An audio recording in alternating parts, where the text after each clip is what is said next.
Hi అండి, అందరికీ నమస్తే. నేను మీ రుచిత ఆల్ ఇన్ వన్. ఈ వీడియోలో నేను హోటల్ స్టైల్లో పల్లీ చట్నీ ఎలా చేసుకోవాలో చూపించబోతున్నాను. నేను చెప్పే కొలతలు అలాగే టిప్స్ని ఫాలో అవుతూ చేశారంటే ఖచ్చితంగా హోటల్ స్టైల్ వస్తుంది. చాలా చాలా టేస్టీగా ఉంటుంది. వీడియోనైతే అస్సలు స్కిప్ చేయకుండా చూడండి, అప్పుడే పర్ఫెక్ట్గా చేసుకోగలరు. ముందుగా అయితే స్టవ్ మీద ఒక బాండల్ పెట్టుకొని అందులోకి 2 టేబుల్ స్పూన్ వరకు ఆయిల్ వేసుకొని హీట్ అవనివ్వాలి.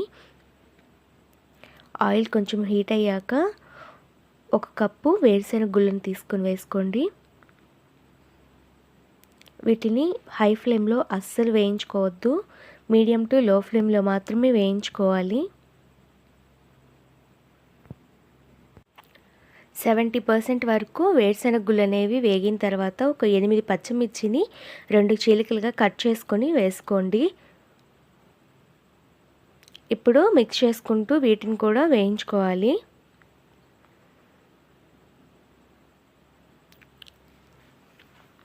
ఇవి ఇలా వేగుతున్నప్పుడే ఇందులోకి 1 టేబుల్ స్పూన్ జీలకర్రని కానీ వేసుకోవాలి. జీలకర్ర వేసాక ఒకసారి మిక్స్ చేసేసుకొని 1/2 కప్పు వరకు పుట్నాల పప్పును తీసుకొని ఒకసారి మిక్స్ చేసేసుకోవాలి. ఇప్పుడు స్టవ్ ఆపేసుకోండి. ఇదేమీ వేయించుకోనవసరం లేదు, బాండలి ఉండే హీట్లోనే ఇవి వేగిపోతాయి. ఇప్పుడు వీటిని పూర్తిగా చల్లారేంత వరకు పక్కన పెట్టేసుకోవాలి. ఇవి పూర్తిగా చల్లారాక ఒక మిక్సీ జార్ తీసుకొని మిక్సీ జార్లోకి అయితే వేసేసుకోండి. ఇప్పుడు కొంచెం కొబ్బరి పలుకుని తీసుకొని సన్నగా కట్ చేసుకొని వేసుకోవాలి. పచ్చి కొబ్బరిని అయితే యూజ్ చేస్తున్నాను, మీరు కావాలంటే వెండి కొబ్బరి కూడా వేసుకోవచ్చు. అలాగే కొద్దిగా చింతపండు ముక్కను కూడా వేసుకోవాలి. అలాగే కొంచెం చిన్న సైజులో ఉండే అల్లం ముక్కని సన్నగా కట్ చేసుకొని వేసుకోండి. ఇప్పుడు మీ టేస్ట్కి తగ్గట్లుగా కల్లుప్పుని కానీ సాల్ట్ని కానీ వేసుకొని మూత పెట్టి మిక్సీకి అయితే వేసుకొని కొంచెం కొంచెంగా వాటర్ వేసుకుంటూ ఈ విధంగా మిక్సీకి అయితే వేసేసుకోవాలి.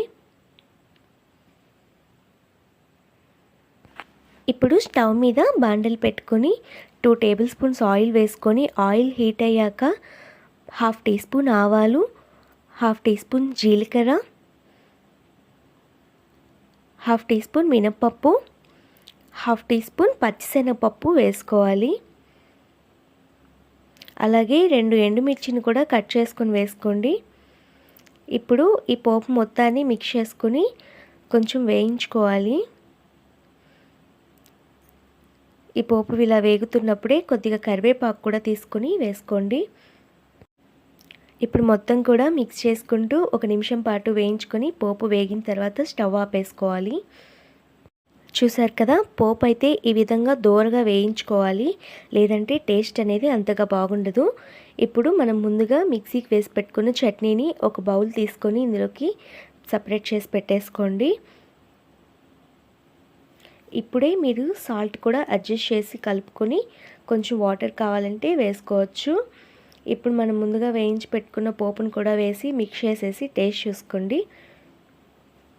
అంతేనండి, చాలా సింపుల్గా హోటల్ స్టైల్లో పల్లీ చట్నీ అయితే రెడీ అయిపోయింది. చాలా సింపుల్గా త్వరగా కూడా చేసేసుకోవచ్చు. ఈ వీడియో మీకు నచ్చినట్లయితే లైక్ చేయండి, మీ ఫ్రెండ్స్ అండ్ ఫ్యామిలీ మెంబర్స్కి షేర్ చేయండి. ఇంతవరకు మన ఛానల్ని సబ్స్క్రైబ్ చేసుకున్నట్లయితే ప్లీజ్ సబ్స్క్రైబ్ చేసుకోండి.